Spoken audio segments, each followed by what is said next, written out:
You're listening to the Back Home Network, presented by Homefield Apparel.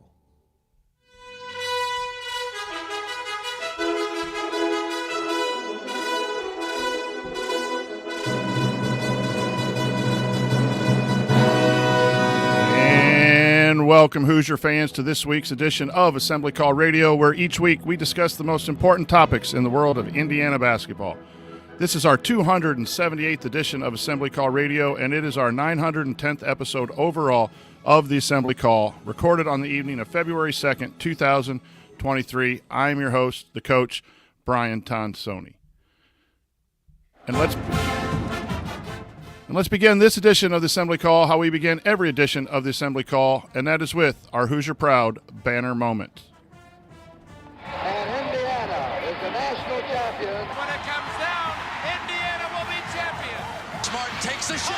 The Hoosiers have won the national championship.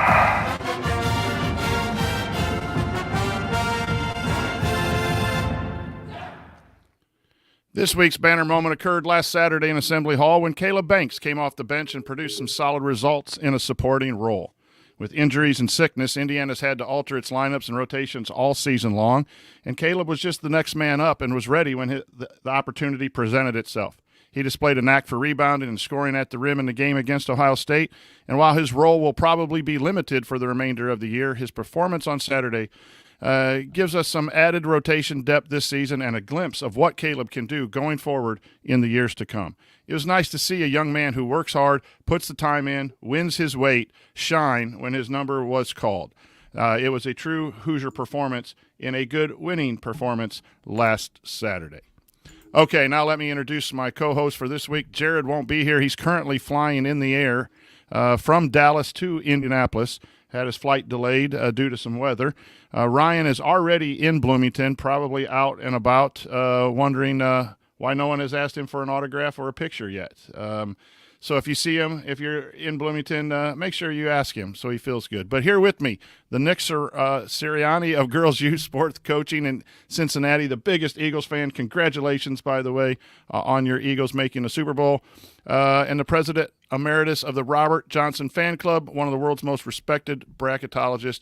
He is Andy Bottoms. The best of you sports coaching, you know that we got 'em. When it comes to analytic trends, you know he can spot 'em. For first-class bracketology, if you want the top, you gotta go bottoms. If you want the top, you gotta go bottoms. If you want the top, you gotta go bottoms.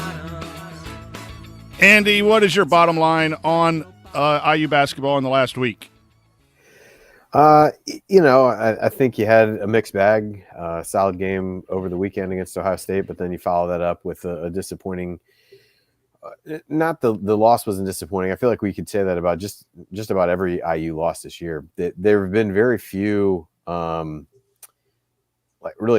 Iowa game was close, but there's very few of the losses you look back and are like, yeah, they played well. It just wasn't their night. It just seems like most of them have been pretty, just not their best work, if you will. And that was no different than the Maryland game. And the fact that they kind of hung around as long as they could made you think they might steal it eventually. But hopefully just a blip on the radar and one that they can bounce back from pretty quickly with Purdue coming to town. That game was important no matter what.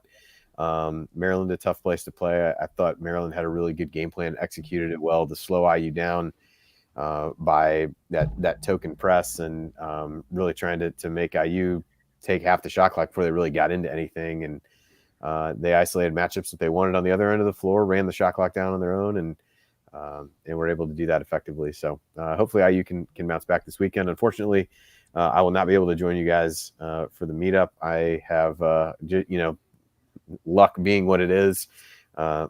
Mallory's team has not 2 but 3 games this weekend. They all occur in a little bit over 24 hours, which doesn't leave me a whole lot of time to drive to Bloomington, drive back home, and be where I need to be. So I'm sure you guys will have a great time, and I hate to miss it, but that is why I will not be there. Not to mention the fact that I have picked up a cold from one of the kids as well. So I'll do my best not to sneeze and hack all over the place here while I'm on the show tonight. Well, we'll make sure to have a few in I your expect regards. nothing less. I Right. expect nothing So less. we're going to miss you. We obviously wish that you were with us, but we understand totally. So joining us also is a former high school basketball coach here in the state of Indiana, and now the brains and voice behind the IU film room section of our private IU basketball community. It's the other coach, Tony Adranya. Ladies and gentlemen, it's Coach Adranya. No matter where you're looking, never gonna find a man with a plan to use all that he knows to educate the fan as he breaks down the X's and O's. Tony breaks it down. Woody draws it up. Tony breaks it down. Woody draws it up. Tony breaks it down. Woody draws it up. Tony breaks it down. That is just a great intro. Coach, what's on your mind today after a win on Saturday and a loss on Tuesday? Yeah, a little bit of kind of what Andy said, up and down a bit, but I can't help but just be excited for what's ahead. And I think Maryland, you could talk about it till you're blue in the face about a lot of the various things that, kind of didn't go IU's way. And, I felt like I think Woody said it in his press availability today, like, you look at those stats and you wonder how IU was even in the game. The way the backcourt played and shot, the defense wasn't anything special. They left some guys open. I really felt like Maryland was trying to give us that game at certain points. There was a point, I think, with 6-7 minutes left. Jalen had the ball. IU's down 5, drives and misses a floater that he typically hits. So a bit discouraging that IU had an opportunity to go into this Purdue game on a 6-game winning streak. But nonetheless, I tweeted this out as well. The macro picture is that IU's been playing well, and they've got a great opportunity in front of them. And so, like I said, my overarching feeling for Indiana right now is just excitement for what's ahead here this weekend for various reasons. You got number 1 coming to Assembly Hall, but we've also got meetup coming up and get to see you guys again, and that's always exciting as well. Wife and I scored tickets, so super jazzed about that, being in the hall. So hard for me to be anything but excited right now about what's ahead for Indiana basketball. Yeah, absolutely. Looking forward to the weekend. Sorry, Andy, don't want to rub it in, but it is always good to see everyone on our crew and to see all of our loyal supporters and fans who can make it to Bloomington. We're not doing an official show this year due to some logistics issues, but we are going to be letting everyone know where we're going to be Friday night and Saturday after the game. So look for that on various social media. I think we're starting at Switchyard after the Purdue game is the thought, just to shake hands and say hello to everyone. But coming up here this week, segment 1, we're going to talk a little bit about the Big Ten overall, the standings, some bracketology with Andy, and I'll give a few thoughts on that too as we head into February. Segment 2, we're going to talk IU-Purdue. We're going to talk about what to expect, Coach and I are going to go over again a few strategy thoughts to watch.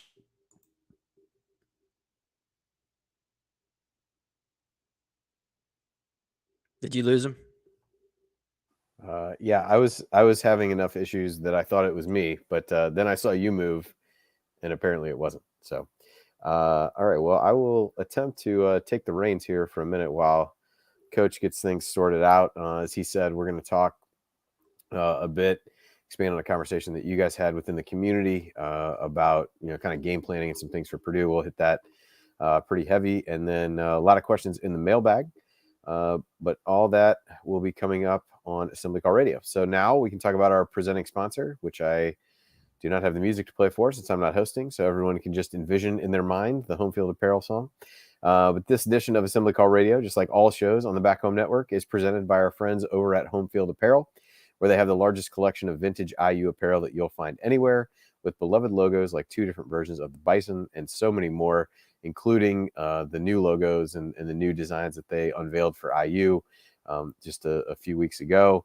Unfortunately, they came out with a Duke collection today. And I know our friend Jay was upset at best that the new quarter zip was unveiled first with a Duke logo on it and not with an IU logo. So he may or may not be picketing outside of home field headquarters as we speak, but I would imagine that'll be coming for IU as well. So, bottom line is that home field has something for fans and grads of pretty much every school with unique vintage logos for all of them. And no matter what you buy, it'll be comfortable and the colors will last through many washings.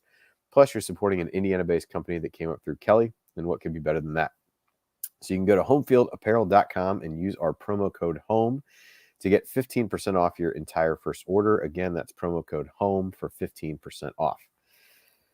Once again, the website, homefieldapparel.com. Wear one for the team. All right, so I want to talk Big Ten in general, do a reset here. I know there's a couple games going on now. Ohio State had staged a furious comeback, but I believe just lost to Wisconsin. Chris Holtmann got run in the first half of that game with Tim Higgins, who's probably working his 11th game in 10 days. And then I believe Michigan was beating Northwestern the last I saw. I think that one has gone final as well. So we'll take with a grain of salt some of what is what is in here. But you've got Purdue way out in first place. I think at this point would be hard pressed to, they got a 3-game advantage in the loss column on everybody. I think you'd be hard pressed to, come up with a scenario where somebody's going to catch them. But then, you move down with 4 losses. You've got Illinois and Rutgers, both tied at 7 and 4. And from there, it is an absolute logjam with, let's see, how many teams do we have at 6 and 5? You've now got Northwestern, IU, 6, I believe, Maryland, Iowa, Michigan State, and now Michigan after their win. Plus, you've got Penn State 5 and 6, Wisconsin 5 and 6, and then Ohio State is just in free fall right now. So you can kind of go from there. But really crazy. Now I think 5-way tie or maybe 6-way tie for 4th place, which is a little bit hard to kind of make heads or tails of at this point. But you've got all these teams really within a couple games of one another. With kind of now Ohio State, particularly after losing tonight, Nebraska, Minnesota, kind of bringing up the rear of the league. But I think you got 10 teams with between 4 and 6 losses. So, Coach, it looks like you're back. Yeah, everything went out. Ad read without the music. Tony wouldn't sing, but I didn't really ask him to either, so I can't give him a hard time about it. So we're just getting into the Big Ten. Yeah, sorry about that. Everything TV's internet went out for about a minute or so, and it just rebooted and on its own. So there must have been something going on outside our town here, but we're back, and the Big Ten's quite bunched. I don't know what you said. I don't want to bunch up on. Just really kind of recap the standings, especially in light of tonight, where Michigan beat Northwestern, and then Wisconsin beat Ohio State. So that was really all I had done. So we can go through that kind of however you want. Yeah, it's just interesting, to go into the bracketology piece of it. There's some teams like that's a huge win for Michigan if they have any shot. I mean, they still got tons of work to do. But man, the Big Ten is just brutal. From top to bottom, with where you're going to end up and who's going to get that protected seed in the tournament. I was looking at Indiana's schedule, guys, and where are there aren't any surefire wins.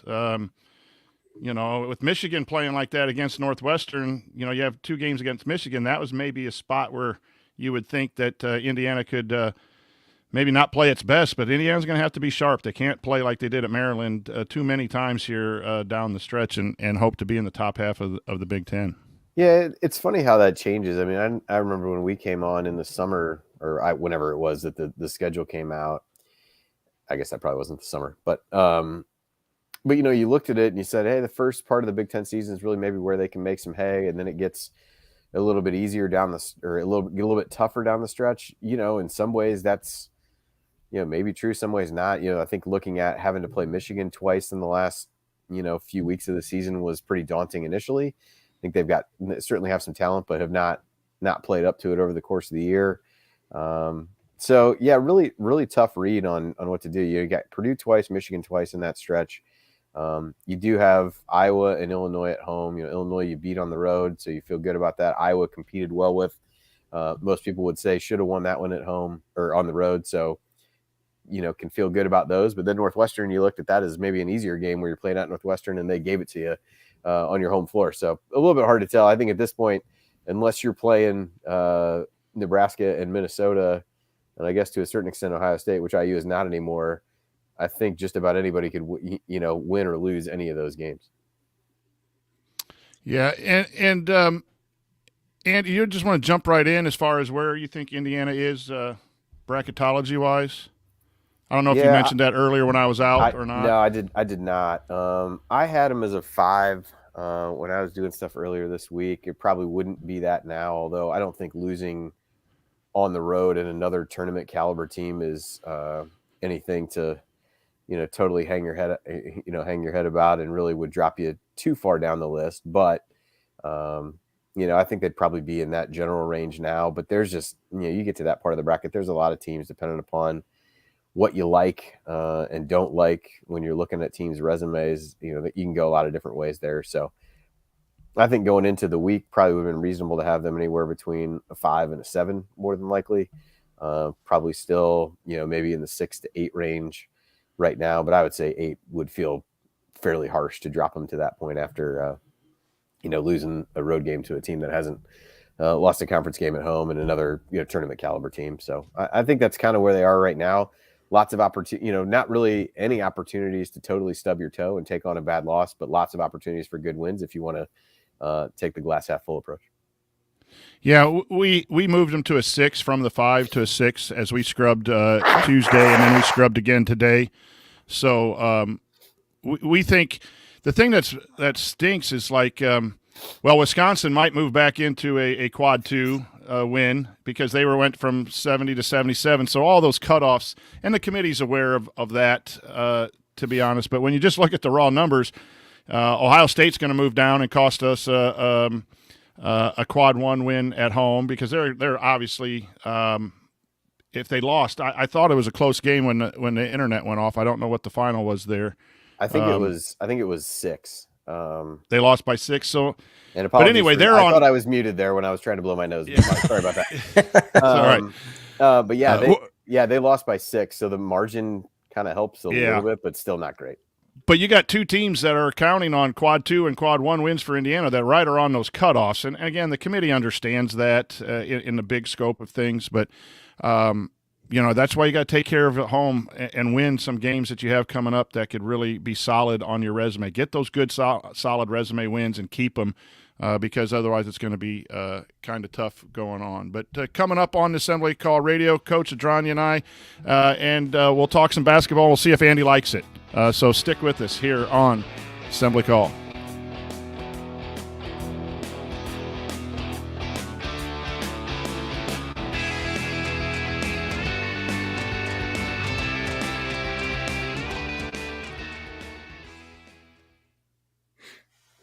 All right, everybody. We're off to a rousing start here. Andy's blowing his nose. It's not on mute. Really sorry about that. If you ever see me, if I'm not talking and I'm not on mute, just mute me yourself because I thought I was doing it, but I must have double hit the thing and took it on and off right away. So it's pretty much every time, as soon as I get done talking, I feel like I need to blow my nose. So.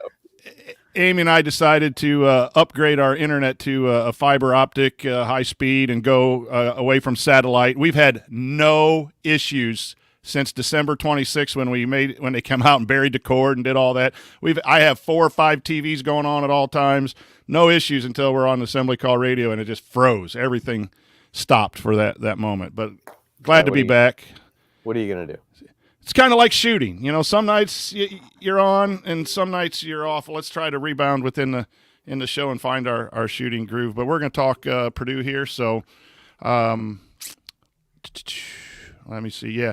So I'm going to go to you, Coach Adranya, first. Or no, I'm going to go to you, Andy, first, and just go through roster, schedule, whatever you normally do with your previews, and then Coach and I will go back and forth, and then you can pepper us with thoughts and questions from your perspective. That's the game plan. All right, here we go. Sounds good.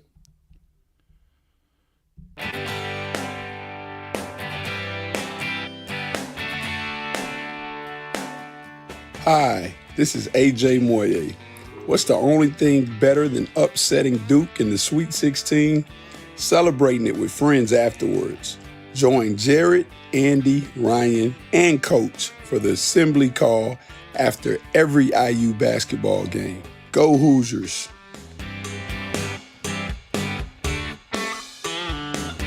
Welcome back to the Assembly Call. I'm the coach, Brian Tonsoni, here with Andy Bottoms and Coach Adranya. And it's a big week of Indiana basketball on the court, and it's going to be a big week for Assembly Call off the court in Bloomington. But our main segment tonight is brought to you by our new sponsor. That's True Blood Real Estate. Jim Trueblood is a longtime friend of Jared's and the founder and owner of True Blood Real Estate, where he's been helping people in Indiana buy and sell properties since 2006. And starting this season, True Blood Real Estate is the exclusive and official real estate partner of IU Athletics, with a team of talented agents to serve you in Bloomington and throughout Indiana. If you're looking to buy or sell estate in Indiana, you need to experience the True Blood advantage. So go to truebloodre.com to learn more. That's truebloodre.com, and tell them the Assembly Call sent you. All right, gentlemen, it's Purdue week. They're having a great season. We don't like it, and we need to bring an end to it. So, Andy, give our listeners a preview of what we're going to see in Assembly Hall on Saturday. Well, I mean, if you look at it from to take the bracketology piece back, they've got as good a resume as anybody. I think anybody doing it would have them as the number one overall seed right now. They've had a lot of quality wins, starting with those neutral court wins against Gonzaga and Duke in the PK 85. So, have obviously played well at 22-1. Have had, I think, 5 Big Ten games that were decided by, or whether they've won by 5 points or less. Also lost to Rutgers, and they're only lost by a point. So they have played some close games in Big Ten play, but have come out on top of those. And they've done it really on both ends of the floor, second ranked in adjusted offensive efficiency now, do pretty much everything well on that end of things. Obviously rebound on, offensive rebounding is a huge strength, and something that I think you guys mentioned this on the show. Felt like Maryland probably had more offensive rebounds than they did, but they certainly had some timely ones that they were able to get putbacks and second chance points on. So, that's one area to watch for. And then defensively, they rank in the top 20 as well. Don't turn you over. But they do everything else well. I mean, you kind of expect that. 2-point defense is really good when you've got a guy like Zach Edey protecting the basket, and they don't, lowest defensive free throw rate in the country, and they don't give up a lot of offensive rebounds. So they don't make it easy for you on that end either. So just a really solid team. Obviously, everything begins and ends and runs through Zach Edey at this point. Got a pair of freshman guards who have played better than I think anyone could have reasonably expected, and a number, if you guys, those are two of their, kind of 3 best 3-point shooters as well. When you throw Mason Gillis in there, so a lot of guys that can hurt you. A team that runs really good stuff offensively, and I think has been a lot better than people would have expected, really on both ends, given what they lost and what they had coming back. Which is unfortunately, credit to Matt Painter, and I've officially said too many nice things about Purdue at this point, so we need to transition to something else. I almost took your advice and muted you. You were being that nice, but I'm glad it's you praising Purdue, and people can get off my back about Coach Painter. But Coach Adranya, we did a little get together with Coach Moats and Coach Marlowe for the community, and we talked about how to guard Zach Edey, and then all of a sudden Mason Gillis goes off for 9 threes. Recap for our listeners, I guess there's just a wide variety of things, but the best thing I thought that you mentioned was the ability to mix it up. Try some different things, sometimes doubles from this guy, sometimes from this, maybe not double. Try to get them thinking and slowing down if possible. So go back over that, if you will, your thoughts and strategy of trying to guard Zach Edey first, and then we'll have to go talk about the other guys. Yeah, absolutely. It's funny because he's been guarded every single way possible. Throughout this season, especially probably the last 10, 15 games, and coaches have tried to find that magic potion. Just as our discussion was of like what would work, and what I would do if I was Coach Woody. would just vary coverages. So different ways you could guard Zach Edey. Play him straight up, one-on-one, try to force him to go over his right shoulder and use his left hand because I don't want to say struggles because he doesn't struggle anywhere from the floor, but he's not as efficient going over his right shoulder to his left hand. So you could play him straight up, and then every once in a while you could double from the baseline. Then you could double from the middle. You could flood on airtime, which would mean you're going on to double team as soon as the ball's being passed to him. You could double once he dribbles. There's a lot of different ways that you can guard a dominant post, and I actually thought the blueprint Maryland ran against TJD was a little bit what I was thinking of what Indiana could try to employ against Purdue, because Maryland varied their coverages. Sometimes they were coming from the baseline. Sometimes they were letting TJD go one-on-one. Sometimes they were doubling him on the dribble. And it was the most uncomfortable I've seen TJD, obviously in the last 6-7 games. And he had to think a little bit. And, there were some times where the 5 games previous, he would have just dunked it, but he didn't know if a double was coming. So then he tried to dump it off the race a couple times and turned it over. So I really thought Maryland did a nice job of kind of what I was thinking IU might try to do against Zach Edey, and just a lot of different coverages, make him think a little bit, because the second he knows, hey, the double's coming on the catch every single time, he's going to be able to pick you apart. He's a good passer out of the double team. The second he knows, hey, I'm going to be one-on-one every single time, I mean, dude's a dominant force. He's shown he can put up 40 points in a game. So just making him uncomfortable, disrupting flow. And as you and I talked about, Coach, a big part of disrupting that flow is possibly some token pressure, like we saw Maryland do against Indiana. Purdue runs a lot of sets, and a lot of their sets take a lot of time to develop. So the more time you can take off the front end of that, the more disruption they could have within those sets, and then they're scrambling because they're at the end of the shot clock and need to put something up. So I think that's a viable strategy. And then they've got 2 freshman guards, and they are very, very good players. Fletcher Lawyer and Braden Smith are going to be pains in Indiana's side for 4 years. But they're freshman guards. They've not played in an environment like this. You'd hope you could get them rattled a little bit, and not even just like pressuring and trying to turn them over, but just speeding them up, making them pick that dribble up at 25 feet to feed the post rather than 20, and extending those passes and just things like that. Got to put pressure on the ball. You can't just let it be an easy post feed where Edey can just catch, turn, and dump it and knock it down. So I just spitballed for a few minutes there on basically a brain dump of everything that's going through my mind. But I've watched entirely too much film on Zach Edey. Like, I'm actually game planning for him. It's hilarious. Like, I clipped every single one of his offensive possessions on Synergy and watching him and dissect, like, oh, if he goes over, and I'm like, what am I doing here? Like, nobody's going to employ this, but it's just the coach in me. I just here's what I would do. And so I'm excited to see what Indiana does. I thought they did a nice job last year against Williams and Edey defensively. Didn't they go solo last year? I don't know that they doubled an awful lot, right? Occasional double, but they really were going to let them go and try to put pressure on the guards, right? Yep, Michael Durr, the Michael Durr game. So that's where I'm at, guys. With I thought Michigan State in the game 1, when Edey hits the game winner at 63-62 or 62-61, Edey had 37 points or 35 points and took a lot of shots, but they only scored 60-some points. That's intriguing to me, because last night he got 18 and 20, and then Gillis goes off for 29. If you double a lot, you give those guys who are very capable. You got Newman coming off the bench who's very capable. Jenkins coming off the bench who's very capable of hitting threes. And once they see one go in, maybe they see a second one and a third one going. Maybe it's Lawyer. We talked on the show about who to double off of. Matthias hit a couple threes the other game. So it's interesting. Like, do you want to trade, 2s for 2s, or do you want to, because if you double, you're going to likely give up threes. And if you believe Purdue can't hit threes in that environment, then I think you need to do that. But I really liked, instead of just going one way or the other, totally double all the time or single coverage, but mix it up.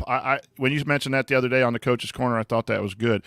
Andy, when someone says to you they're just going to let Zach Edey go and let him get his. Does that make you feel better or scared, or would you rather take the chance with as a a host, a fan, and a coach yourself? Would you want to double and get it out of his hands and try to limit him? I think Michigan State, looking back to games that I've watched them play, and I haven't watched them all. I mean, I lean that way just because it seemed to be the most effective. Now, you got to figure out where to draw the line and how you can do that. I think the key, if you're going to do that, is you got to make him catch the ball out a little bit further. I thought that was, Tony talked about Maryland's game plan against TJD being really good. That was another thing they did that allowed their strategy to work. They forced him out far enough where he had to put the ball on the floor, and he couldn't just turn right into it. And even when he would get elbow catches, he's got to put the ball on the floor from there. So I think IU has to figure out a way to do that. That's easier said than done because they don't really have anybody who's that big that's going to be able to force him an extra step out, where if you want to double as soon as he tries to put the ball on the floor, do something like that, you've got to give yourself the space to do that. And the further you push him out, the shorter the closeout back out to somebody else's. So I think that part's pretty important. But yeah, it's hard not to look at what Michigan State did with him and feel like, is that your best chance to really slow them down as a team? Because you don't win. It doesn't matter if he scored, if they score more points than you and he has 10 or he has 40, it doesn't make any difference. You got to figure out what gives you the best chance and to take away threes. I thought you guys had some good conversation about who you double off of. I know you talked about not really wanting to double off of Gillis just because of where they might put him against the double. That was even prior to him going nuts from 3-point range. So I'm sure you're vindicated in your belief that was not the guy to double off of after that as well. So I think it's just a matter of trying to figure that out. And I think a lot of it is really just speeding them up. I mean, getting the tempo played at the pace that IU wants to play it. That really hurt in the Maryland game. And I think we had a question about this a little bit where against the press, I felt like once IU had broken it, it might take a while to break it, but there were times that they had a 3-on-2 if they really go aggressively. And they only did that a couple times. Once was toward the end of the game. And it's like, why would you just not attack that in other scenarios? So I thought they missed chances to attack in those and instead pulled the ball out and started trying to run offense with 16 seconds left on the shot clock, which only plays into their hands. And if you look at the tempo numbers on Purdue, that's going to be similar to what they're going to want to do. So how do you get them playing a little bit faster than you want, get IU out in transition, take advantage of some of the athleticism that IU has on this roster? And that's really been, in a lot of cases, where they've been at their best if they can find ways to push it. So whether that's creating turnovers or, even off of makes, trying to get out and run, like they have to find ways to get the tempo played faster than what Purdue wants it. I believe tempo, I believe pressure on the guards are a big piece. And then whatever you want to do with, what shoulder or doubling from wherever. But I do think pressure the guards, make their passes tough, make them speed up is the best. And I do agree the tempo, you got to outscore Purdue kind of. They're going to score because they're pretty good at what they do, but can you run efficient offense? But we got a good guy too. His name's Trace Jackson Davis. So, if there's a Purdue podcast going on right now, they better be talking about how you're going to stop Trace Jackson Davis because no one's been able to stop Trace Jackson Davis. So I'm going to throw it back around the round table. If we won't give this to Purdue, but how's Purdue going to guard? What should our listeners look for? What do you think they're going to do with Trace Jackson Davis? Is Edey going to be on him and back off, or are they going to put first on him and then double with Edey, given a 7'4", 9,000 feet wingspan, so it's harder for him to pass out? I think those are the two options for Matt Painter, but he is 100% a doubler. He will not let TJD go one-on-one. Heck, they were doubling guards, the Pickett guard and then the kid from Michigan State. I'm forgetting his name, the power forward, when he tried to isolate their guards. Hauser. He sent Edey off of the 5-man. So, Tony, what can they do to slow Trace down? Yeah, what I'm interested in from IU is, as you mentioned, what do the matchups look like that Purdue's going to employ? Is it going to be first on TJD or Edey? I hope they put first on TJD, and then I hope what they do is they run ball screen actions with Race, and then you've got Race on short rolls and then dumps to TJD in the dunker spot, which that basically means Ray sets the ball screen and then kind of flares out. They hit him, and then he's got space to go to the basket. I think whoever Edey guards, you put in ball screens, whether that be Race or Trace. That's where he struggles. They're going to employ drop coverage. Indiana is one of the best teams in that 10 to 15 foot pull up or floater. You've got Galloway, Hutchfino are both average wise good. Hutchfino certainly struggled the other night in those types of shots. But if I'm Indiana, I'm certainly putting Zach Edey in a lot of ball screen actions. And just thinking about like the offense that IU runs, the action where they get Trace Jackson Davis kind of high post or at the top of the key, and then they kind of X off of him and then let him kind of play from there. I think that's great. And even if Edey's not guarding him, I think Trace Jackson Davis can take Caleb First off the dribble too, and has some space to operate. So I like opening the floor up regardless of who guards who, and then playing off of that, and certainly having the ball in Trace Jackson Davis's hands. Yeah, it's going to be interesting to watch what the initial matchup is. But I think this is a game where Hutchfino's got to hit that pull-up jumper. Michigan State, in that very game that we talked about, their guards had a heyday at that pull-up jumper, not taking it in to the shot blocker in Edey, but pulling up ahead of time. I know we've talked all the time about it's not a great, analytical shot, but you got a guy that when he can hit him, I know he missed him the other night, but when he can hit him, that's a weapon against that drop coverage. A lot of handoffs too. TJD can go into some handoffs if that's in the package, because when Edey's not out there to switch out on a 3-point shooter. I'd love to see some of that action as well. But I think it goes back to you, Andy, that the pace of play too, the way you beat a shot blocker is run down the court and get to the rim or kick out for threes before they get their defense set. Yeah, I think a lot of what I agree with a lot of what Tony said. I think that's where they had some success against the Purdue bigs last year. Xavier Johnson did a really good job of trying to, I think he was even able to get underneath Edey a couple times and still be able to score.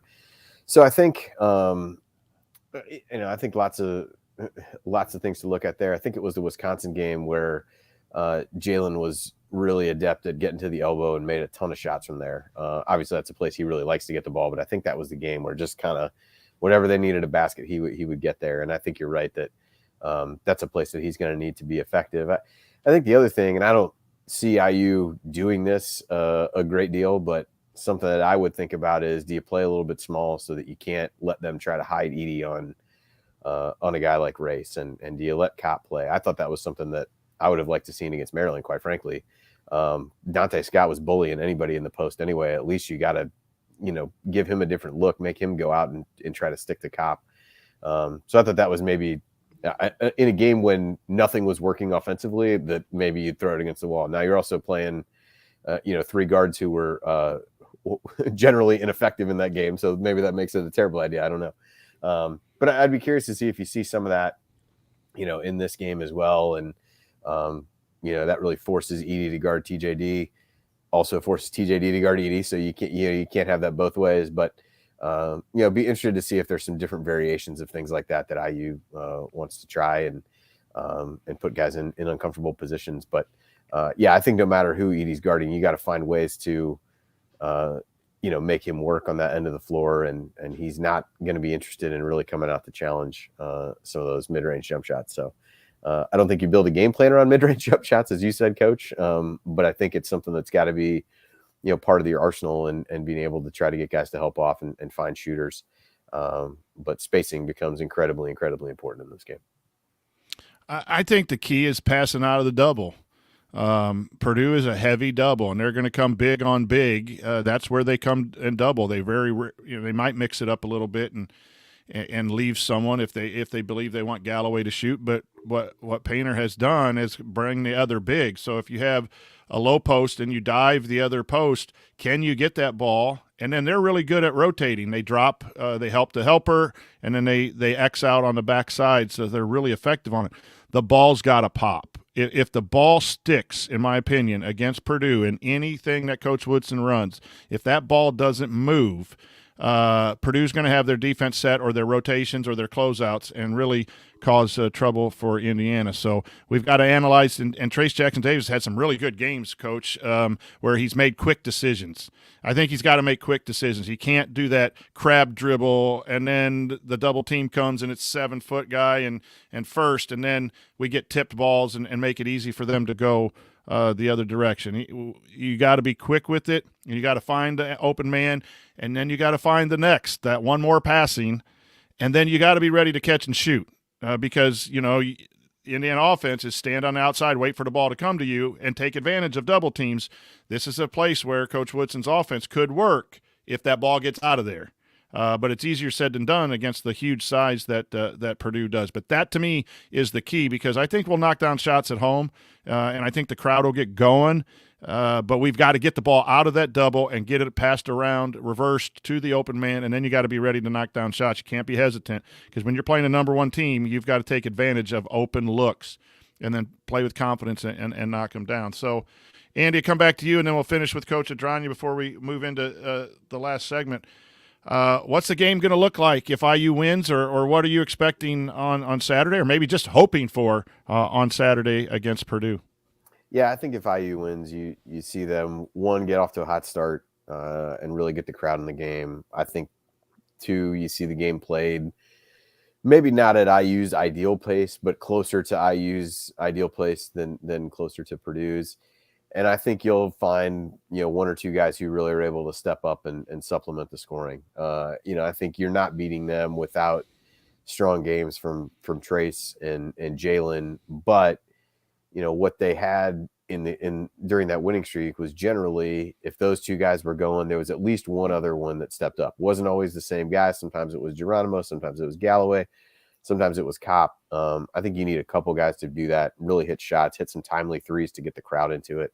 So I think that's what it looks like there.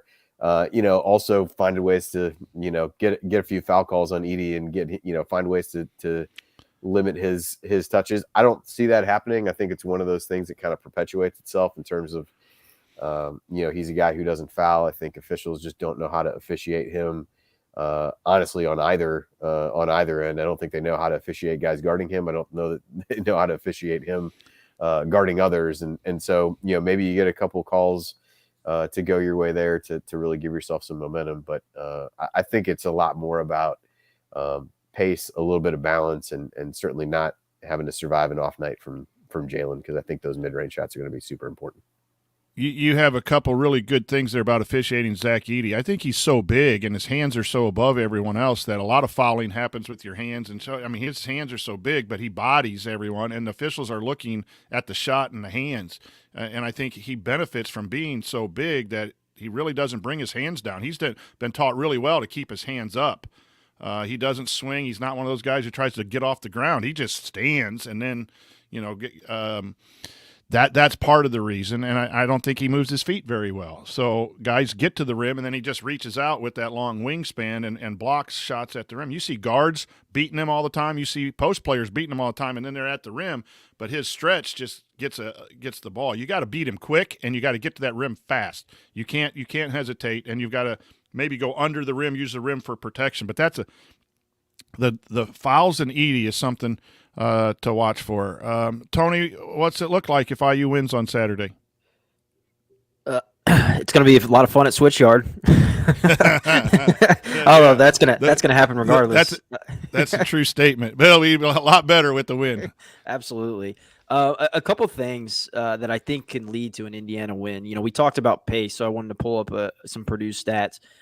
Purdue doesn't let teams get in transition often, but when they do, they're not good at guarding it. They're actually in the 17th percentile in the country in transition defense. So if Indiana can get out in transition, that's where Purdue's kryptonite's at. Again, they're good. They know what they're good at and they know what they're bad at. So they're going to try to limit that. But if Indiana can push the pace, and I think that starts a lot with Trace Jackson-Davis, obviously finishing with the rebound first. That's something we haven't really talked about, but Indiana's got to finish possessions with rebounding because Purdue is a very good offensive rebounding team. And then Trace can push the pace, even if it's 1-2 dribbles and then get it out to a guard and go. But that does play a difference that Indiana's bigs can push the ball up the floor. So that's a big one that I'm interested in seeing. Purdue does tend to fall asleep sometimes on the defensive end, where sometimes they'll rely on Edey or something that's down low, or they're looking to see who's doubling. Actually, when teams finish the possession with a cut, Purdue's in the 5th percentile in the country. So Indiana, if they can move off of those doubles, and not just the stand. dives. Yeah, exactly. There's going to be opportunities there. And then you had mentioned Purdue's doubles in the post. They are sorry, I lost the number here. On post hard doubles, they're 13th percentile in the country. So they do it, but they're actually it's not as effective. They're giving up some shots there. And so like you mentioned, if the ball pops, Indiana's going to get some looks. It's just not, getting the ball to the right guy, not letting that ball stick. Woody even mentioned that today. They asked, what was the big difference between the Maryland offense and everybody else in the other 5 games previous to that? And he said the ball stuck. We weren't popping. We weren't moving that ball around. So I think that's a big thing. So those are kind of the 3 areas I'm looking at to attack Purdue. Again, that's transition. Obviously, Andy and Coach, you both talked about pace a lot. Transition is going to be big, cutting, movement, and then, off those post hard doubles on TJD, finding the open man and then knocking down shots. I think, I've been getting more and more flustered a bit with Miller passing up open looks. I know his shot takes a while to get off, but there's been some times where I feel like he's passing up good shots and taking a worse shot off the dribble. Just let that thing fly, man. And he had some good games. Right? He had at least the game at Purdue. I remember last year, he kind of kept us in it. Yeah, he was huge in that game. Yeah, so very interested to see it. Again, I'm so excited for it. I think it's a great opportunity for Indiana, and Assembly Hall is going to be rocking and rolling. And I do think there's a good opportunity here. Purdue's freshmen are very, again, good, seem stoic. Nothing rattles them. They have not played in an environment like this yet. Yeah. And that'll be big, or at least I hope it will be. You bring up, you got to limit offensive rebounds. If Indiana's going to win the game, they limit Purdue's second chances. And what you got to do, it's hard, especially if TJD is on Zach Edey, because there's a way to keep Edey. You just face guard him and block him out, and whoever's blocking Edey out is not the rebounder.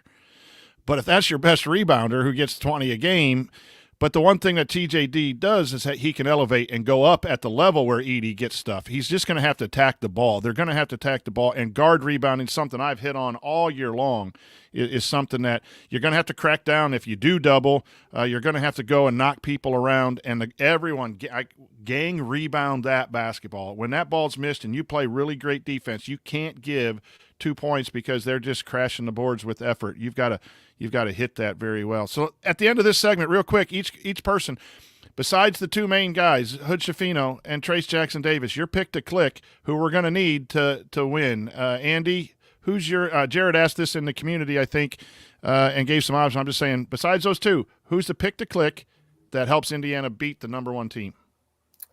Well, Jared was in here talking about it, that he was texting with Tamar, and I know he's had a good feeling about him heading into the Michigan State game. So I feel like that's he'd be inclined to say. I'm going to go with Galloway. I think a guy who's continued to shoot the ball relatively well. If he can hit a couple big threes, and if he can defend and harass the Purdue guards without fouling, then I think he could have a really big impact on the game, and emotional guy who everybody can get behind. So I'll say Trey.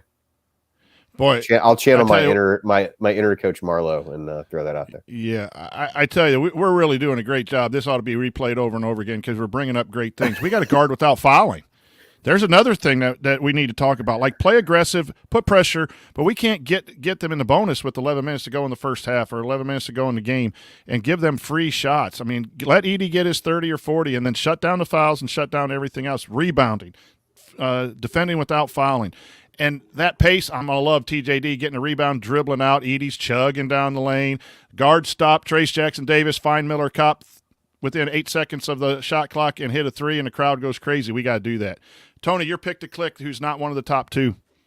Yeah, to me, it's who I just touched on, Miller Kopp. To me, Miller, it's, I kind of look back and, like, what is his legacy going to be? As of right now, there's no, time that really, stands out. It's like, man, Miller won us that game. Miller change the game or whatever the case may be. Like, I feel like this is could be a legacy game for him. You know, you come out, hit 6 threes or something to beat number 1 Purdue. In your senior year, like the kind of last hurrah. You know, I just feel like he's going to have opportunity if they're doubling Trace. Be ready to shoot, knock him down. He's kind of a fiery player. This kind of feels like an environment that would be great for him to get going. And so that's kind of me. Like, not only am I saying Miller Kopp pick to click, I'm saying like Miller Kopp legacy game. I'm going to go with someone we haven't talked about. He's been getting a little bit of tough criticism, and that's Race Thompson. This is a toughness game. Purdue plays with a lot of toughness, and Race Thompson's one of our toughest dudes. And I know he's not himself right now with his leg. He's playing really hard, but I think he can guard first and Gillis. I think if he can fly up and rebound and attack Edie rebounding, he's going to be on Edie at some point and be physical. And then clean up some stuff on the offensive rebound on the other end. And if he can get 10, 12 points and sneak them in at the rim, or maybe, they're going to probably leave him open a little bit if they double and that ball pops and finds him. He's got to hit a three.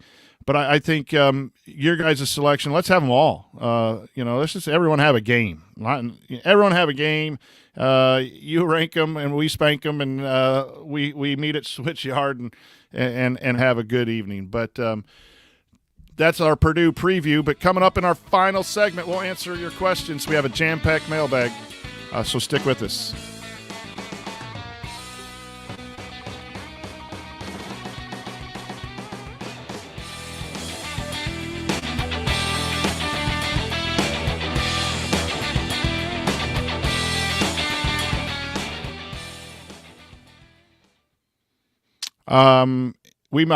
I stopped recording too when the internet thing went out, Andy. I think does Ari have the ability to pull that audio off of something? I'll try to text him and let him know. I imagine so. I'm sure he can strip it off of YouTube if nothing else. Yeah. I think you can take it off of YouTube. I think there's a way to do that. Andy, I'm going to turn it over for you. You have the mailbag pulled up? Probably not. I don't know. Yes. When was the last time? I do.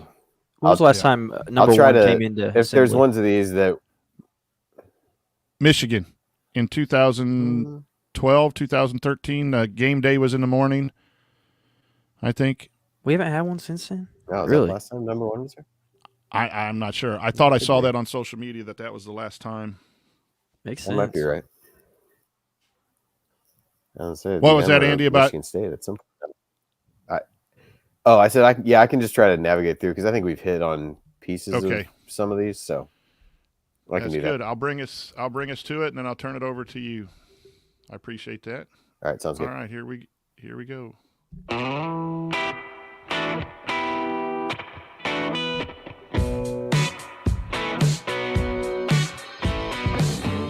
Hey, it's Romeo Langford. What's the only thing better than hitting a game winner to beat Wisconsin? Celebrate it with friends afterwards. Join Jarrett, Andy, Ryan, and Coach on assembly call after every IU basketball game. Go Hoosiers. Welcome back to Assembly Call Radio. I'm the coach, Brian Tonsona. I'm here with Coach Adranya and Andy Bottoms. We just got done breaking down a little preview of the game Saturday between your Indiana Hoosiers and the Purdue Boilermakers. But now it's time for our mailbag, and all questions were submitted via our private IU basketball discussion community, which you can learn more about and also join. Go to assemblycall.com/community. That's assemblycall.com/community. And Andy, you have the mailbag pulled up from that community. I'm going to turn it over to you to fire away some questions. All right, sounds good. It just disappeared for a second, but now we're back. All right, so I'm going to try to skip over the ones that we already hit on some level. Jeffrey asked this. If X is able to return shortly, how quickly will Woodson play him, and do we anticipate chemistry issues? Tony, I'll let you take that one first.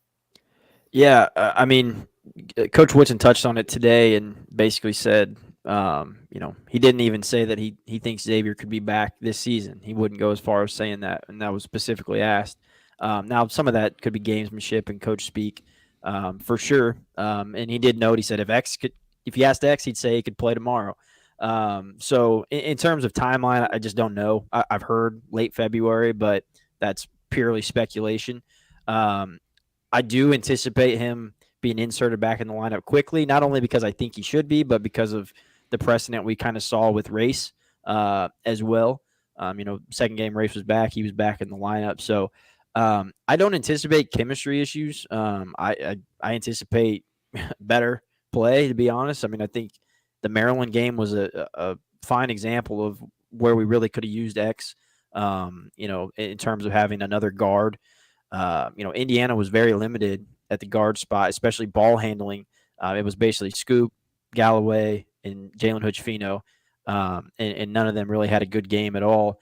And that X can kind of be that balancing act, and he can kind of be that dog and that guy that just gritty, and he's going to go after it. And sometimes he gets too amped up, but as a coach, that's you always say you'd rather have to turn a guy down than turn him up. And so to answer the question, no, I don't see chemistry issues or anything of that sort. I think X would be a welcome sight back for not only the fans but for Coach Woodson and his staff.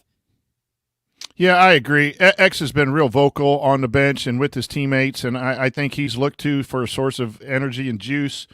The struggle will be basketball. It won't be chemistry. Will he be back playing at the level he was at the end of last year? Because he was just fantastic the last 7, 8, 9 games last year. He finally learned all those lessons of when to shoot, when not to shoot. He was scoring double figures, 7, 8, 9 assists. It's going to take a while for him to get back to that. But the bonus is we get him back, and then you get a boost off the bench in Trey Galloway probably coming off the bench and being able to do his things. And anytime you get a guy of that level back, you're going to put him back in the lineup as quickly as possible. Maybe there's a couple games he's on a limit minutes rotation or limit to the foot to make sure it's healthy. But as soon as he gets the go-ahead that he's 100% healthy and can't re-injure that foot, he's going to be back in that lineup. Yeah, I kind of asked this one because it piggybacks on that a little bit. This one's from Ross. Does the offensive struggles to handle the press and get the ball up the court due to a lack of ball handling ability by the Indiana guards, or is it due to the strategy our coaching staff has employed, or a combination of both? Seems that teams are catching on to this defensive strategy and using it more regularly on us. This seemed like a good segue because of what Tony said. And I don't know that Maryland was doing it. They did it more to slow the game down, I think, than they did to force steals. But, Coach, you see other teams doing that to IU, whether it is to force steals, and how do you think that changes when Xavier Johnson is back, or is that something you think teams would do anyway, just as a means to slow IU down a little bit? I think it's more personnel and then just emphasis. I don't think their strategy is bad. They don't necessarily turn it over. They've had a couple 10-second calls that look bad, but I'd almost rather have that than a live ball turnover going down for a pick six dunk, right? But I do think it would be better with X back because speed. You break it with speed. If you're going to dribble, break the press. A lot of people would rather pass to break the press, but in college you get a guy like X just go weave through people as fast as you can, but under control and break it. My thought is just emphasis. With Galloway and a freshman, you're just worried about getting that ball across and not turning it over. But they're running stuff to get the ball over. It's just when that ball gets to the middle on the front court, then all of a sudden we just wait till the guards to cross the 10-second line, throw it back, and get into whatever action Coach Woodson wants. I would love to maybe see just an adjustment. If there's anything schematic, put someone in that middle that can attack. And that's one way you can get them to not press. But most teams are pressing because if it takes time, it's harder to get the ball into TJD. It's the same thing we were talking about with pressing, Purdue. If you got 30 seconds to run your stuff, think how many times TJD's taken 20 seconds himself just crab dribbling it down and scoring. At Illinois, he held the ball for 7-8 seconds. Well, you don't have that luxury by shortening the shot clock. So I don't think people are trying to turn us over, but they're trying to slow us down. And my response to that is don't let them slow us down. Speed up. I'm a big pace guy. I wasn't when I coached because I didn't have players. But pace, early offense, make people pay for extending their defense for the full length of the court. They can't cover everything. Go fast, shoot early, and then get them out of that press. Yeah. I think Tony, I'll kind of use that to go to these next couple of questions, and you can feel free to kind of add your thoughts on that. But a lot of the questions either, I mean, our listeners are that good that they're putting questions in a way that they just flow nicely together. But, Tom asked, you feel we should have attacked the zone more, seem to get the ball over the 10-second line, then wait to set their defense. And Quang kind of piggybacked on that, said, why not punish them for pressing? Seem to just be satisfied with getting the ball across the 10-second line. So feel free to address those as you kind of touch on the larger point of teams pressing us, but I thought those were related enough to go ahead and kind of throw them all at once. Yeah, in terms of the zone offense, I wish Maryland stayed in the zone. Indiana was slicing and dicing that zone to the tune of, I think, 1.38 points per possession. And then against Maryland's man-to-man, I believe they were 0.6 points per possession, so less than half. So I thought IU did a fine job attacking Maryland's zone. In terms of the press and making them pay and punishing them for pressing, I think it's important to note that, this isn't like the VCU, like pressure attack and things like that. Like, these are token pressures to literally just slow the game down. And Coach touched on that, and Andy, you touched on that as well. Like, it's hard to like attack a 2-2-1 3/4 court token pressure press and like make them pay for that. You can have X and try to get into your offense earlier and things like that, but there's not a lot you can. I mean, there's a couple of things you could do to try to beat that and get some advantage situations, but that press is purely designed to slow you down. And so to make them pay for that, I don't know that there's a ton Indiana could have done. Like Coach said, you get the ball in the middle and you've got some 3-on-2 advantages and stuff like that. I think they could have done more of that. But, there's no set a screen here and have a guy go long and you beat it every single time for a 3-pointer or anything like that. So the best way to beat a press is not let them score. It sounds goofy and cliche, but if you can hold them on the defensive end, they're not able to pressure, then you're able to push the ball in transition. And that was, my biggest gripe from IU in the first half against Maryland was I felt like Maryland was scoring really easily and able to get in that press. And I think I actually tweeted something like, best way to keep them out of that is not let them score. But I thought Indiana did fine against the zone. I thought they did fine against the press. Like, I didn't think the press caused a bunch of issues. It was just the fact that once they beat the press, and they had to get in a set every single time rather than just playing out of, kind of what the defense gave them. Yeah, and their scheme is great. Against the 2-2-1, you draw two, and you have a crack back, and that's what you see when they throw it backwards to the guard, and then that guard dribbles up, and if they come and slow that down, then you crack back. That's where Indiana's got that 10-second call. But I think what I'm in agreement with Tony is that there's times I think you can get that ball to the middle, or if they take away that middle, throw it up down the sideline, and then from there go. And get into your offense early, attack that lane early, and see if you can get something. Don't just settle for a reset. That's something that I'd like, is at least probe. But you're absolutely right. There isn't a whole lot you can do other than a crackback middle, long diagonal. Every press has those elements to it. And if they're taken away, you just got to get it across the 10-second line. But I do think you can probe a little bit more than what IU's doing once they get it into an attacking situation. So that's where I say the emphasis is, attack that. If you got a 3-on-2, take advantage of it, even if it's even numbers or there, but put that pressure on as they're sliding back into the zone, usually from a 2-2-1. Don't let them get that defense set. But I've thought their zone offense, guys, has been pretty good this year. There was one game where I thought is somewhat stagnant, and they run some good ball screens at the top. They run a little action on the baseline. I thought, maybe the Minnesota game was when it was a little stagnant. I can't remember if they played zone in that. But I remember one game I didn't think it was very good, but I do think they get that ball in the middle.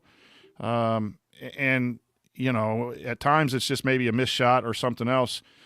But I'm a lot more pleased with their zone offense than what they do man-to-man from my perspective. All right, so we talked about tempo a lot, so that makes this a good question from Roy. What's IU's best lineup to force an up-tempo game? And what's the downside of using a 1-4 offense? TJD is the point forward, initiating from the top of the key or the wing. Purdue with not much inside besides their 5, if you're a coach, would you experiment with Banks or Gunn at the 4 for added quickness? I know I talked about using Kopp there, not really for added quickness, but just to give another shooter.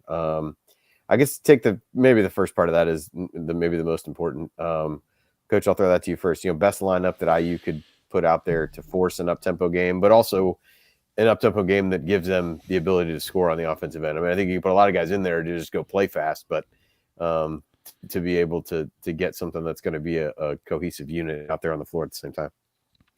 Well, I think Tamar's got to be a piece of that. Obviously, you're going to have Galloway and Hood Schifino. The question becomes who's going to play the 4. Can you play up tempo with Race or Miller at the 4? And more than the offense, it's just a defensive question, right? Can you rebound? Can you guard if you go small? Because I think offensively it gives you advantages, but it doesn't do you any good if you score, and then give up points on the other end, matchup wise. But I've been a big proponent of playing a little bit smaller, but that might have to happen when you recruit players, more guys like the Banks who can do a variety thing. You want to use your personnel the way you use it, and Miller's probably better at the 3 than the 4 all over on both ends. But I think if you're going to play up tempo, you got to have ball handlers. So you got to have the 2 ball handlers that we have right now, and then you got to put Tamar in because I think Tamar can drive and score and run, a little fadeaway, and he can do a Kopp will just have to be a spot up guy. I'm not CJ Gunn at the 4. I think he's too small to play the 4 defensively. It's either Kopp or Banks that would slide into that if you played that. But I would like to see IU experiment a little bit more with that as the season progresses. Yeah, Tony, thoughts on that?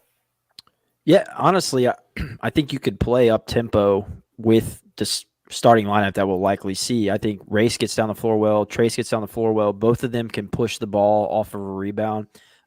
So those are the things that I look at when you want to play up tempo is how quickly can you outlet or get up the floor, and then do guys run the floor well. I think Indiana's bigs in terms of Race obviously not at 100%, so maybe he's not able to run the floor as well right now, but typically he's able to, and TJD certainly runs the floor well.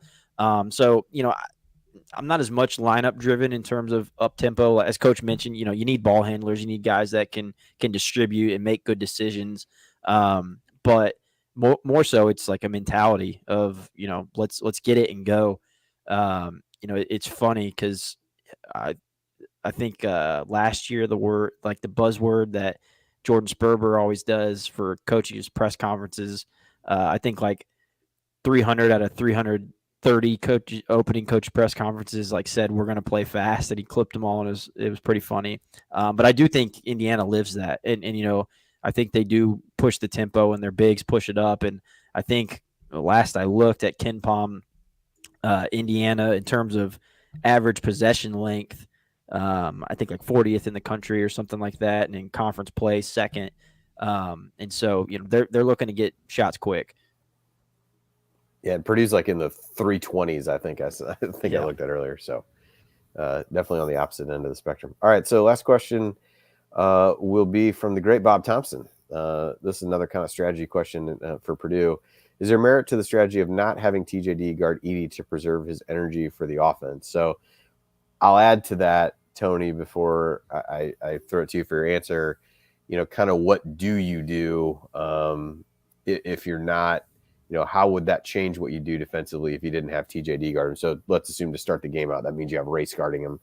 I do think you can see Renew on him, although at the rate at which Renew fouls, that may not be a wise choice. But I do think it would be a little bit bigger body to kind of throw at him, and maybe even a different look on the offensive end. But kind of what are the dominoes that fall there if you decide to not have TJD guard Edey, and are those worth, in your view, going that direction?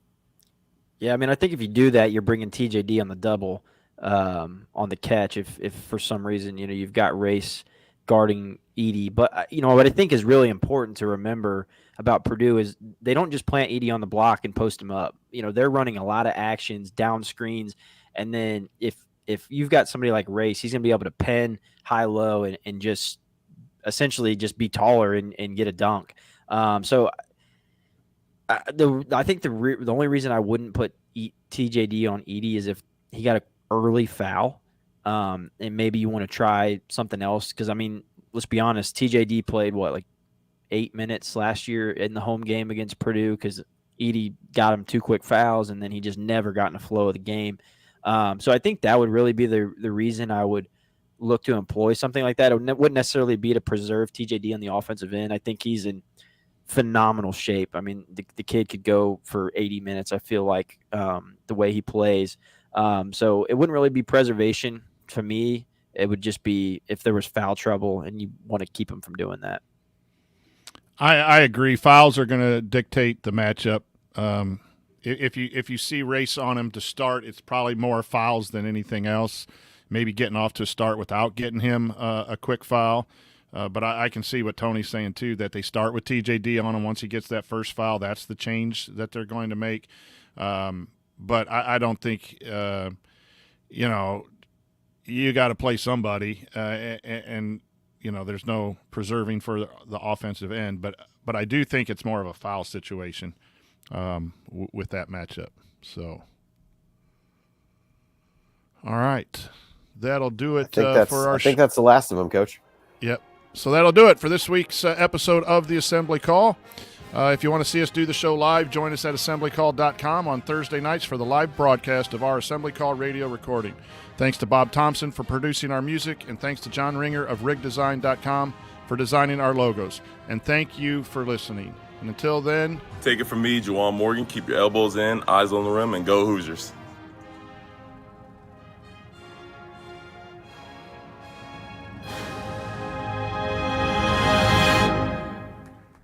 All right, I got to get out of here, folks. Thank you. Thank you. Thanks for coming out. Catch me if you can, Coach T. All right, everybody. Thanks for listening and putting up for a few interruptions on my part with the internet. So, Ari, you're in here. Text me if you're going to pull the audio off of StreamYard, or you need me to pull the audio and put it in for you. Let me know. Text me so I know what to do after we get off the show. Everyone, safe travels who will be traveling to Bloomington. And good luck to you, Andy, on all your games and stuff that you have to take care of this weekend. All right. Appreciate it. All righty. We will see everybody down in Bloomington, and there will be a post-game show. It'll probably be 20 to 30 minutes after the end of the game because Jared and Galen are going to go to the media. I think Ryan and I are going to head to Switchyard and start just seeing everyone there at Switchyard right after the media gets done. Ryan and I both have media passes, so we'll be in to hear the interviews and that, and then we'll be at Switchyard, and that's where we're going to start.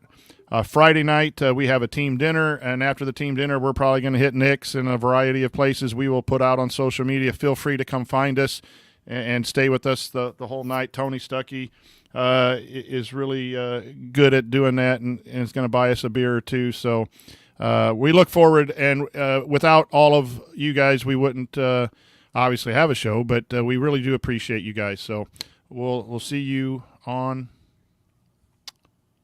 Saturday. Good night, everybody. All right. Sounds good. Bye-bye. Thanks.